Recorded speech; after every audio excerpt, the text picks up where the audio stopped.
Ok, hoje então, 19 de fevereiro, a gente vai fazer a nossa leitura na noite de hoje no livro de Daniel, capítulo 2. E acredito que todos os irmãos tiveram a oportunidade de ler já durante a semana. Aliás, Daniel, capítulo 2, foi uma das referências que a gente colocou ali no grupo de estudo durante a semana. O rei Nabucodonosor, ele vai ter um sonho. Aí ele tem um sonho, ele vai chamar os magos ali do seu palácio, os encantadores, os feiticeiros, os caldeus, para que eles pudessem dizer para ele qual era o sonho e qual era a interpretação. O fato é que a gente leu ali em Daniel 2, lá no início, desde o início dele, esses magos, esses astrólogos aí, encantadores, eles não vão saber nem o sonho e nem tampouco a interpretação do sonho.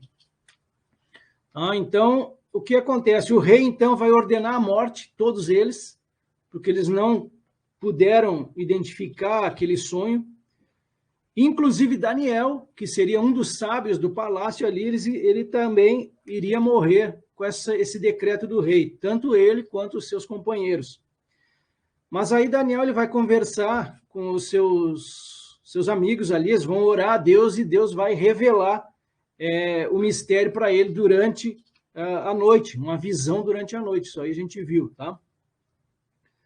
Então Daniel é levado, a partir de então, à presença do rei Nabucodonosor, para que ele possa, então, falar aquele mistério que foi revelado por Deus. Daniel, capítulo 2, versículos 27 e 28, diz assim: Respondeu Daniel na presença do rei e disse: O mistério que o rei exige, nem encantadores, nem magos, nem astrólogos o podem revelar ao rei. Ele deixou bem claro isso. Mas há um Deus no céu, o qual revela os mistérios, pois fez saber ao rei Nabucodonosor o que há de ser nos últimos dias. Tá? O que aconteceria nos últimos dias? O teu sonho e as visões da tua cabeça quando estavam no teu leito são estas. Aí, a partir daí, ele começa a revelar para o rei. 31. Tu, ó rei, estavas vendo, e eis que uma grande estátua, esta que era imensa e de extraordinário esplendor, estava em pé diante de ti, e a sua aparência era terrível. A cabeça era de fino ouro, o peito e os braços de prata, o ventre e os quadris de bronze, as pernas de ferro, os pés em parte de ferro, em parte de barro. Quando estavas olhando, uma pedra foi cortada sem auxílio de mãos, feriu a estátua nos pés de ferro e de barro, e os esmiuçou. Então foi juntamente esmiuçado o ferro, o barro, o bronze, a prata e o ouro, os quais se fizeram como a palha das eiras no estio. E o vento os levou, e deles não se viram mais vestígios. Mas a pedra que feriu a estátua se tornou em grande montanha, que encheu toda a terra. Este é o sonho e também a sua interpretação, diremos ao rei. Os irmãos conhecem bem essa figura aqui, ela é bem conhecida, tem na internet, né? Aqui está o sonho do rei Nabucodonosor, ele sonha com uma estátua gigantesca ali, terrível também, como ele fala ali no livro de Daniel. Né? Então, essa estátua ela tem a cabeça de ouro, o peito e os braços de prata, o ventre e os quadris de bronze, tem as pernas de ferro, e o quinto elemento dessa estátua são os pés, ele dá destaque para isso, os pés misturados de ferro com barro, e logo na sequência ali, como o irmão Helder falou, uma pedra que vai bater nessa estátua e vai quebrar ela, vai esmiuçar toda ela, não somente os pés, mas como toda a estátua, por completo. Então vamos à primeira referência aqui, Daniel 2,34, ele diz assim, enquanto o Senhor estava olhando, uma pedra foi cortada sem auxílio de mãos humanas. Ele atingiu a estátua nos pés de ferro e de barro e os despedaçou tanto os pés quanto a estátua inteira. Ok, então tá aí, a pedra ela vai bater no pé da estátua, também é bem conhecido esse desenho na internet ali. Tá? Então vamos lá. Primeira referência está em Isaías, capítulo 28, versículo 16. Ele vai dizer assim, ó, portanto, assim diz o Senhor Deus, eis que eu assentei em Sião uma pedra, pedra já provada, pedra preciosa, angular, solidamente assentada. Aquele que crer não foge. Então, o primeiro direcionamento que eu vou fazer com os irmãos nessa noite é sobre essa pedra. Então, a Bíblia mostra que Jesus ele é tratado em alguns momentos como a pedra angular, a pedra fundamental, principalmente a pedra fundamental da igreja. Aquela pedra que veio para os judeus e os judeus não o quiseram. Então, Isaías aqui ele está falando, assentei em Sião a pedra já provada, pedra preciosa, angular, solidamente assentada. Aquele que crer não foge dele. Vamos ver outra referência, então, agora lá em Mateus 16, 18. Também eu te digo que tu és Pedro, e sob esta pedra edificarei a minha igreja, e as portas do inferno não prevalecerão contra ela. Tu és Pedro. E sobre esta pedra, Jesus ele está dizendo assim, ó, tu és Pedro, mas sobre esta pedra, eu, Jesus, sobre esta pedra edificarei a minha igreja. O próprio Senhor Jesus é essa pedra aí, a pedra fundamental.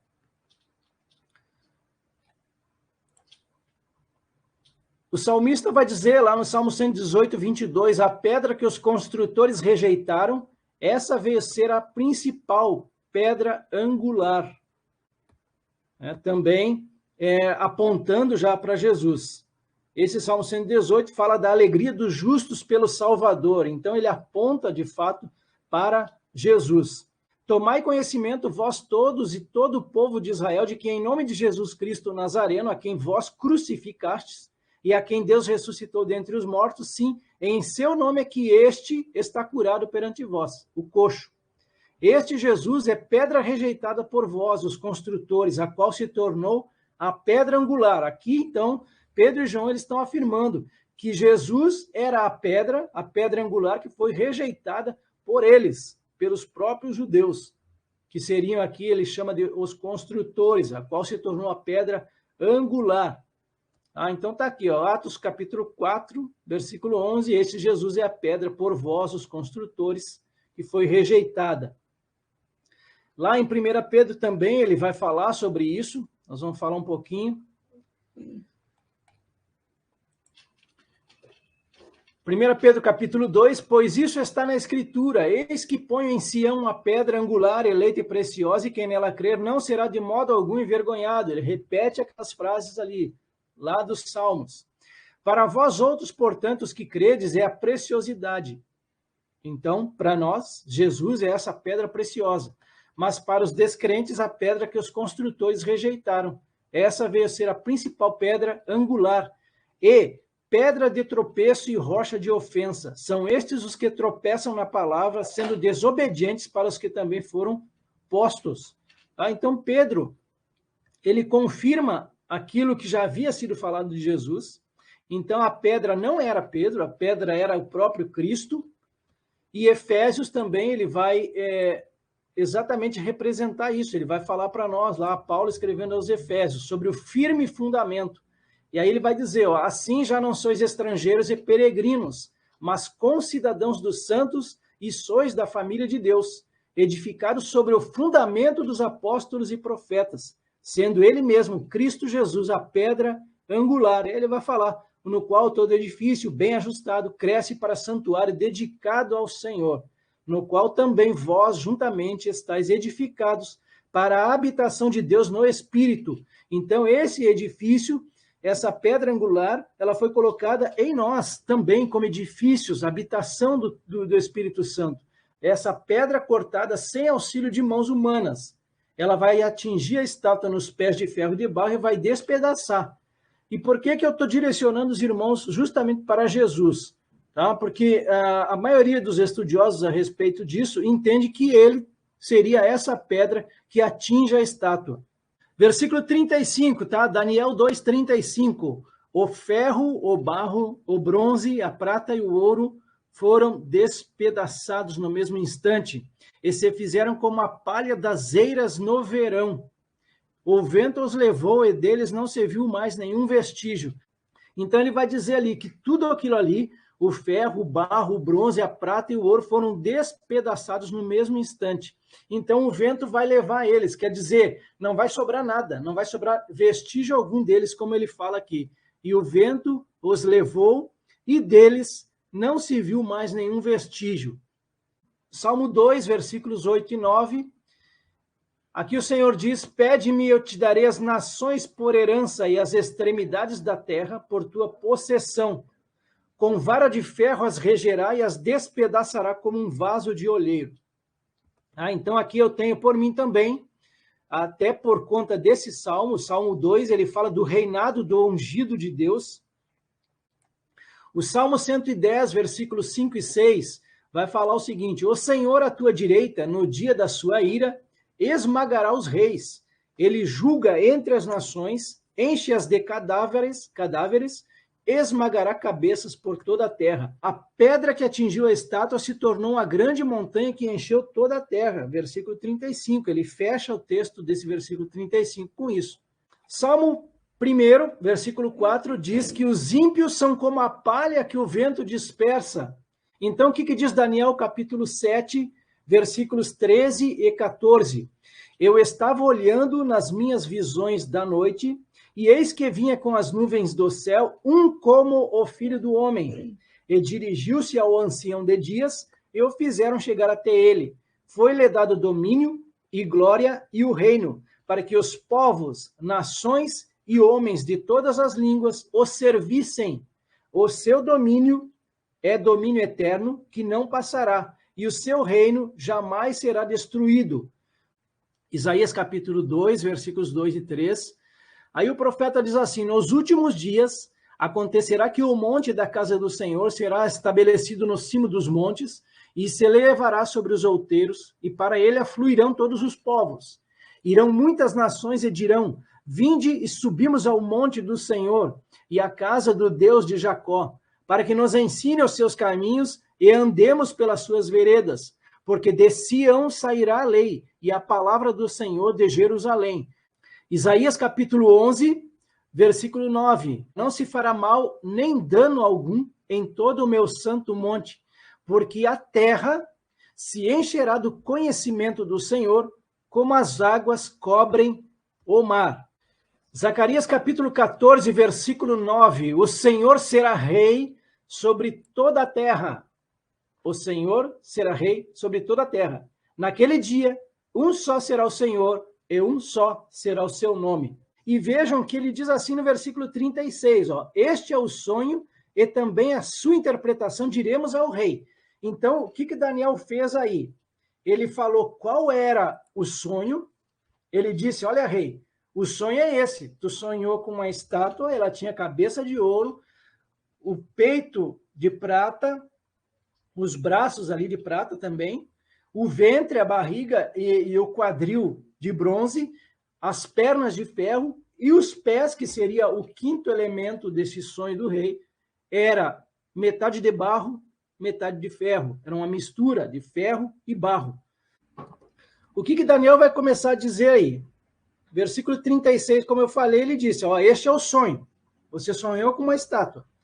A sua interpretação nós diremos para o Senhor agora. Aí ele diz no versículo 37, Daniel 2, 37.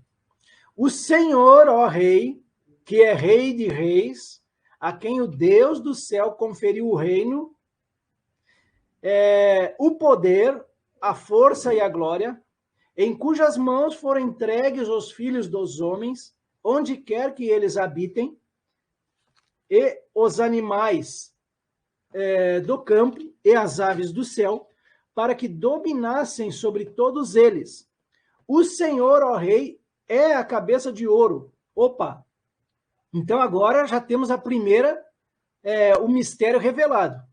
O primeiro mistério aqui, então, foi revelado. Isso aqui fica claro quando ele diz aqui que o próprio rei Nabucodonosor era a cabeça de ouro. Deixa eu mostrar uma coisa para vocês aqui também. Aqui estão os reinos, os impérios babilônico, império persa e o império grego. Então, vamos lá. O império babilônio é essa estátua, a cabeça da estátua.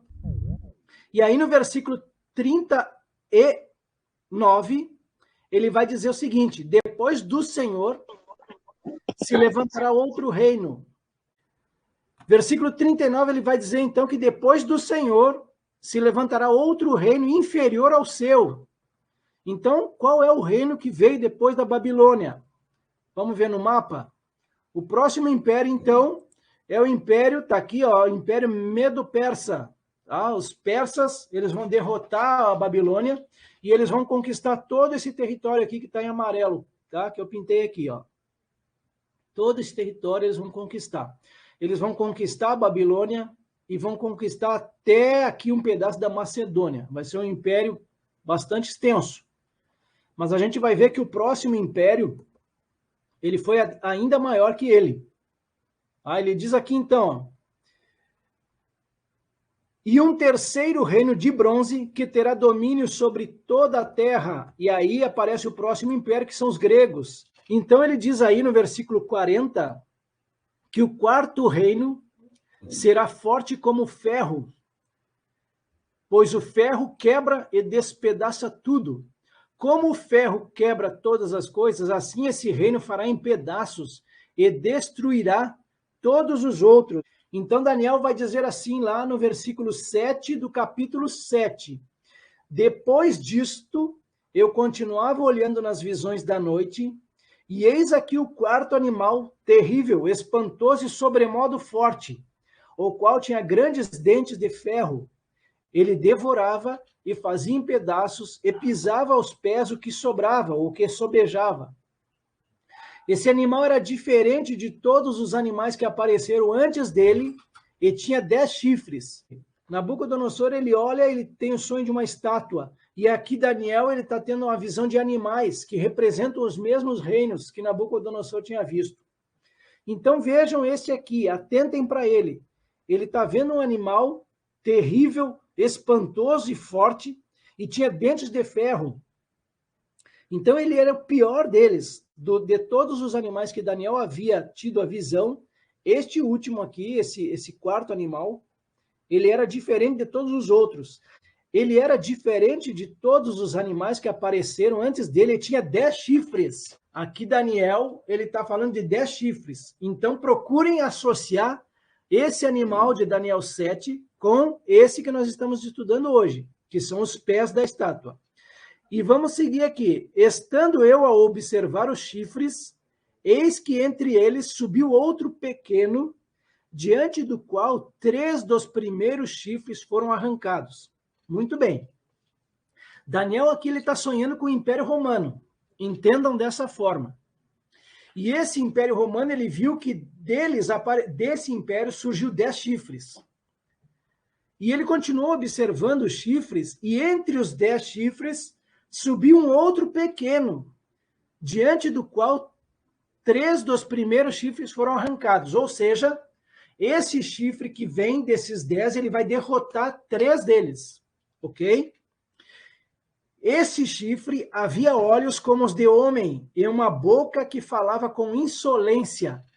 Essa visão de Daniel aqui, ele nos leva a pensar sobre um líder mundial que virá, e percebam que o anticristo ele surge do meio desses 10 chifres aí. Aqui está o Império Romano nos tempos de Cristo.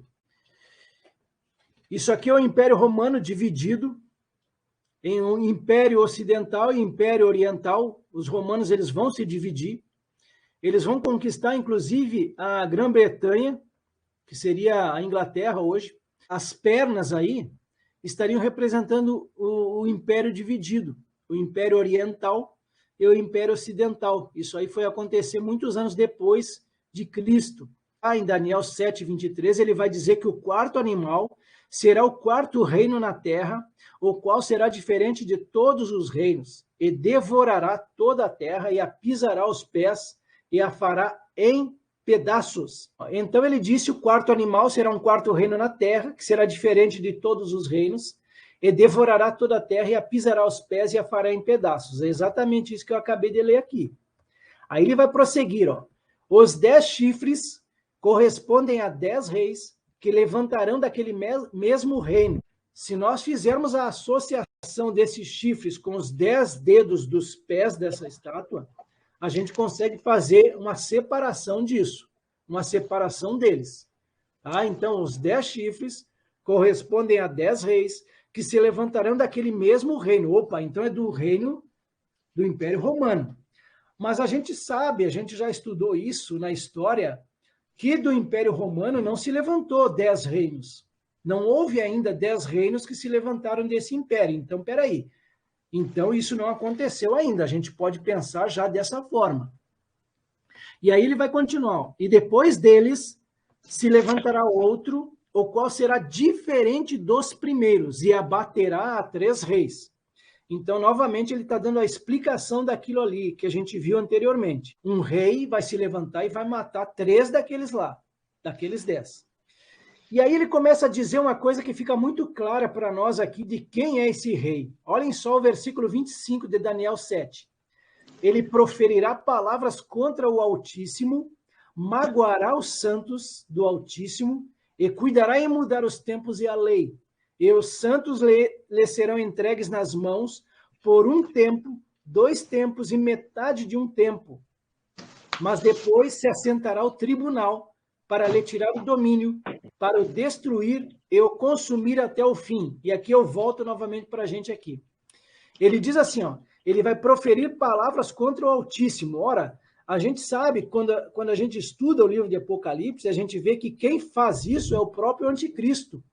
Ele vai proferir palavras contra Deus, vai magoar os santos do Altíssimo, os judeus que vão ser perseguidos, e ele vai cuidar de mudar as leis nessa época. Quando a gente vê tempo, 2 tempos e metade de 1 tempo, a gente logo lembra de 3 anos e meio.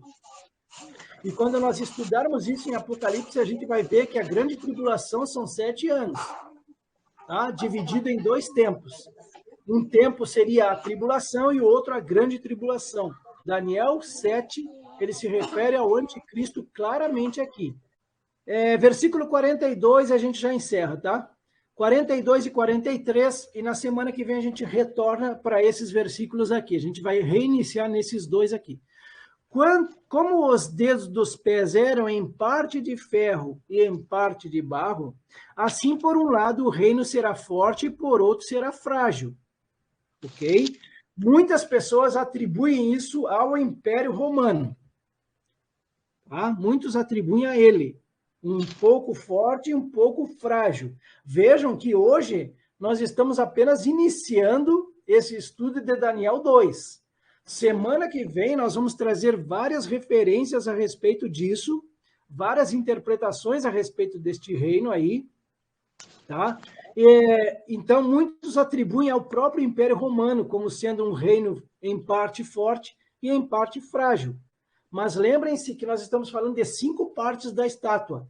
Aqui ele fala dos dedos dos pés, que eu já fiz aquele link ali, eu já trouxe aqueles chifres de Daniel 7 como sendo 10 reis, tá? Então eu quero direcionar vocês para isso, tá? Esses pés direcionados aos 10 chifres também. E o versículo 43, que é o último que a gente vai ver hoje, quanto ao ferro misturado com o barro, que o Senhor viu, isto significa que procurarão se misturar por meio de casamentos, tá? Alianças, mas não se ligarão um ao outro. Eles vão tentar se unir, mas eles não vão conseguir.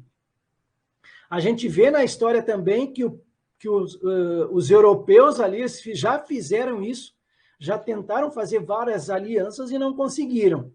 Mas aí eu volto a dizer, peraí, será que esses pés aí são mesmo esse Império Romano que passou, ou essa Europa recente que nós temos aqui? Tá? Então, a gente vai dormir com esse pensamento hoje, para a gente tentar desvendar semana que vem. Tá bom? Então ele diz aqui, ó, eles vão se misturar por meio de casamento, mas não vão se ligar um ao outro. Eles não vão ter consistência de um império forte, de algo forte, né? Alianças mesmo. Ele diz assim, ó, assim como o ferro não se mistura com o barro. Tá bom? Então, nessa noite a gente viu o quê? O sonho do rei, que simbolizava os impérios que viriam depois dele, Então, vamos lá.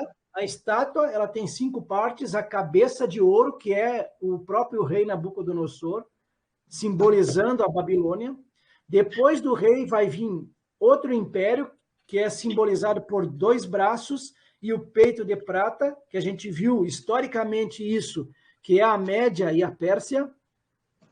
Depois da Média e a Pérsia seria um outro rei, que ele simbolizava na estátua o ventre, a barriga, e aqui os quadris de bronze, que também, historicamente, a gente viu que foi o reino grego, ou o greco-macedônico.